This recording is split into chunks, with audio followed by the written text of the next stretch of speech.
I wonder if you're curious how enjoyable it can be to look inside of yourself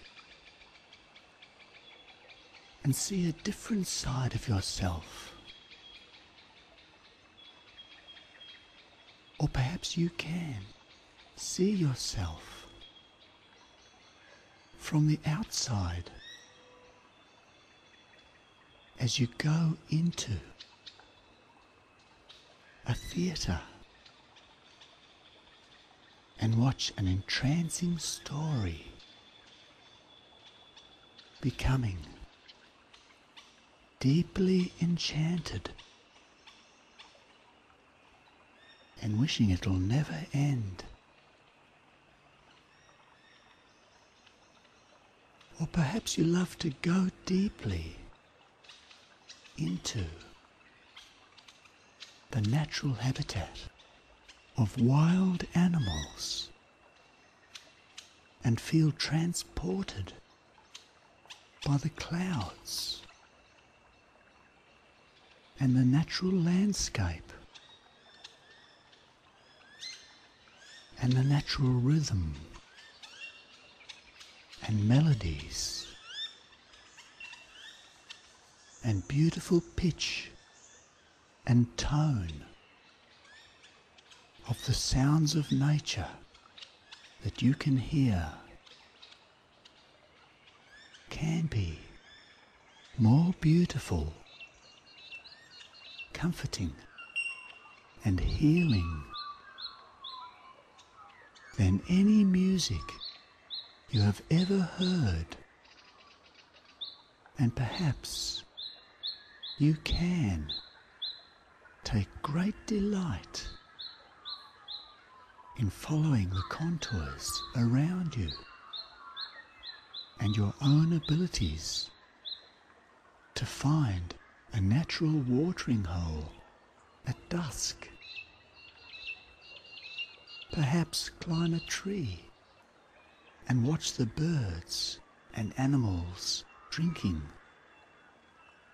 by the shimmering water, or smell the scent of natural wildflowers and wonder how all this beauty came to be. Or perhaps, on reflection, you can be deeply comforted, transformed by the memory of a special conversation a long time ago that changed the direction of someone's life, like a leaf floating gently in the breeze.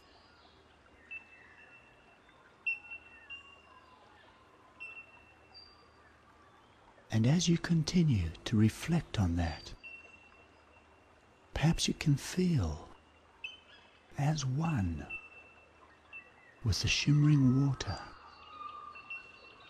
or the leaf that you can see tumbling and floating gently through the warm air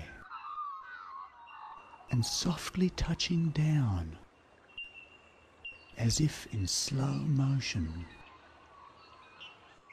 on the cool, shimmering water, coming to rest in a natural, comfortable position.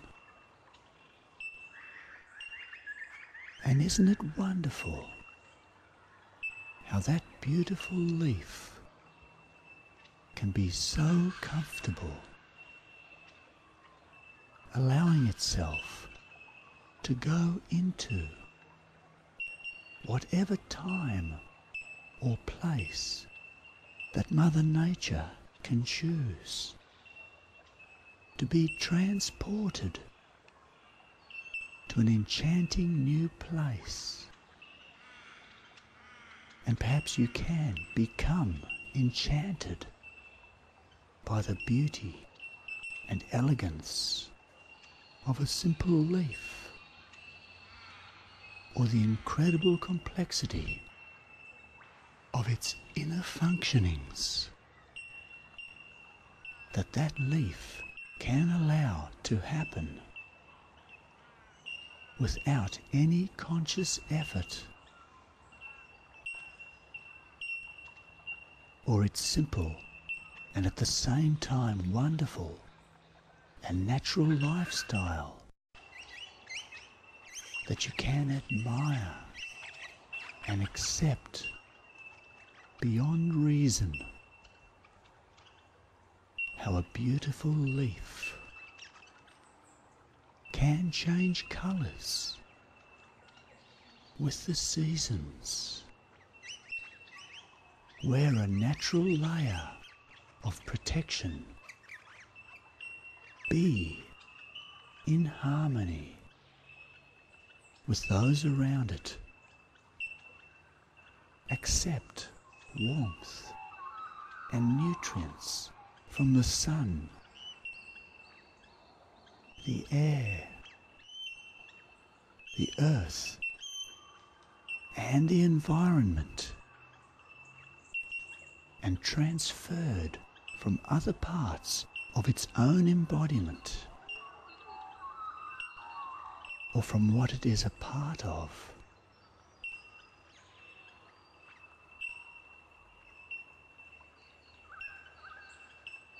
And if some part of that beautiful leaf reminds you of yourself, or some part of you, you may be curious what you can learn as you watch it floating so comfortably on the cool water.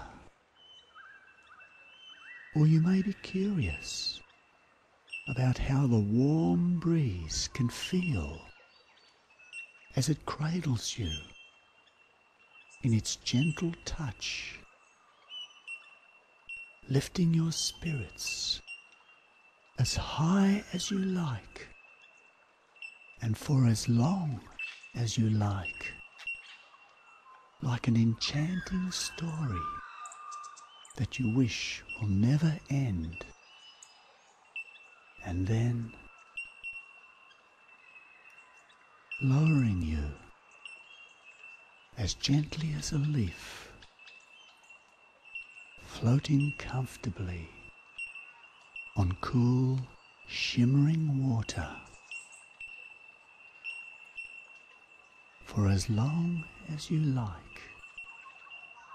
And because, as a child, you can climb a tree, you can imagine that you can fly like a bird, or do anything you like. And from this bird's eye view, if you were a bird, I wonder if you can sense the warmth of the sun warming the outer layers of your skin and then permeating slowly into and through every pore of your body and mind, invigorating you. And perhaps you can feel the wonderful fresh air in your lungs, percolating through your body and your mind, healing you as you are, where you are meant to be, doing what you are meant to do.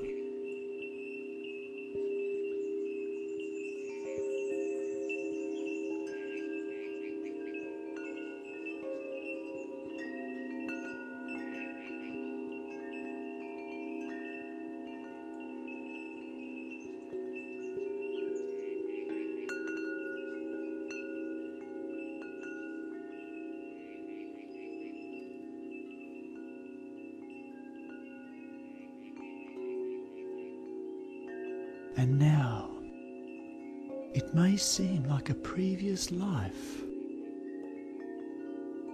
when perhaps you were curious if you were a little boy or girl.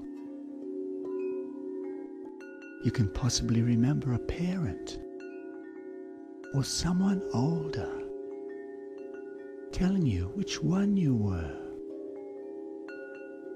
Or is that You possibly think, well, that's something worth remembering. And if you could know, as this little child, the incredible number of things you can and will learn, far too many things to remember all at once.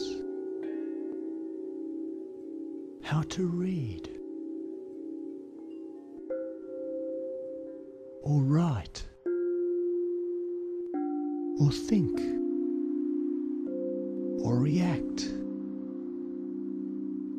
Millions and millions of memories and emotions to be stored away for future reference somewhere, and accessed and utilized as required for handling challenges, some of which have not even been invented yet, to help you make decisions.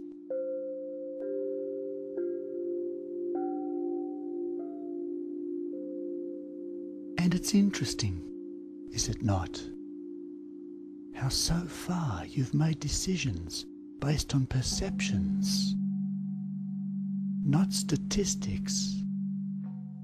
And if it didn't feel right, you tended not to do it. And if you had an impulse or urge to do something irrational or illogical, that's what often got done. And then you worked out how to justify it later. And perhaps you've wondered, what's the point of the logical and sound advice that the experts or even your own experience gives you, when you were just going to do what you wanted to anyway? I mean, who really wants to get out of their comfort zone?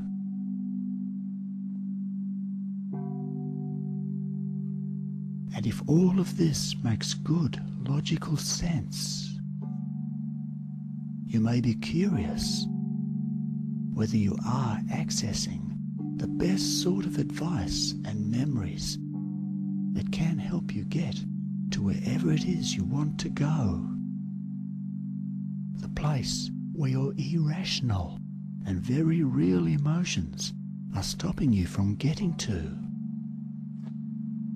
And perhaps it is logical to use an illogical and emotional approach to convince yourself to actually act and actually do what you need to do to get you to where you really want to go.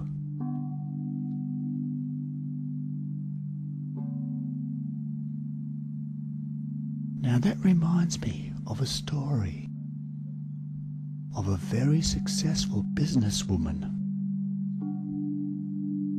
who'd been getting counselling for 10 years to deal with obsessive feelings of betrayal and rejection after suddenly remembering an early childhood abuse incident,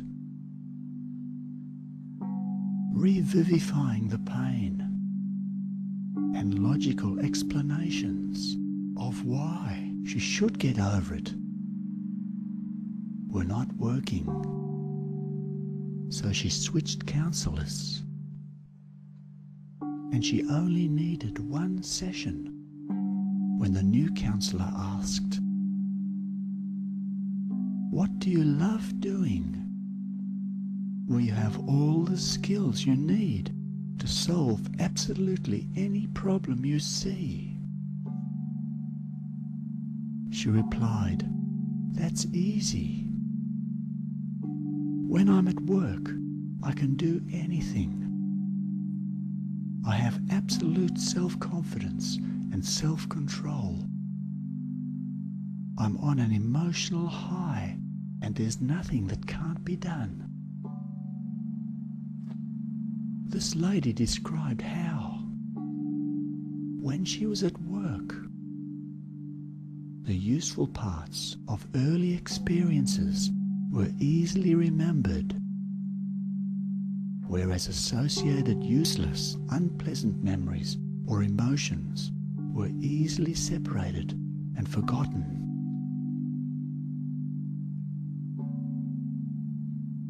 And that reminds me of another lady, retired in her 80s, who was suffering from severe chronic muscle spasm, possibly triggered by arthritis.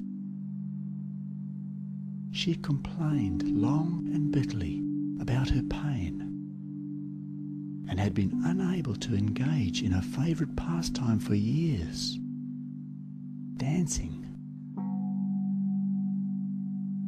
When she was dancing, she was in heaven, and absolutely nothing in this world could bother her.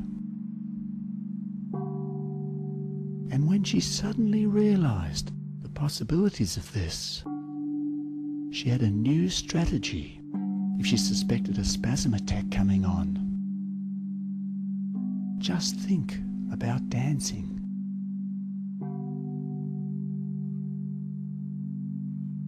Of course, different things work for different people. And the great psychiatrist Milton Erickson used hundreds of ideas to help people get into a state of mind where they were very comfortable before suggesting to them that they could achieve their goals using the skills that they already had. One interesting example was a woman suffering from bulimia. This woman was very fashion conscious, and when she was dressed up, she felt very special. So Dr. Erickson suggested to her that whenever she thought it would be useful, perhaps before meals, or any other time she liked, she put on her favourite red shoes.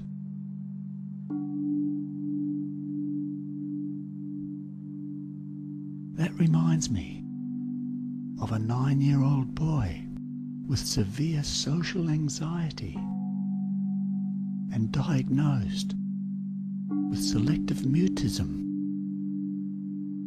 who would not speak or make any sounds outside his home until his mother enrolled him in martial art classes. He couldn't join a normal class, so he had private lessons at a club. He was so excited, he forgot himself and started making grunting noises as he punched the bag. Isn't confidence a wonderful thing? And because they are yours, whenever you need to, whenever it's useful, you can be aware of your most useful memories and stories, and you can access your solutions, and you can access your most useful solutions anytime you choose to.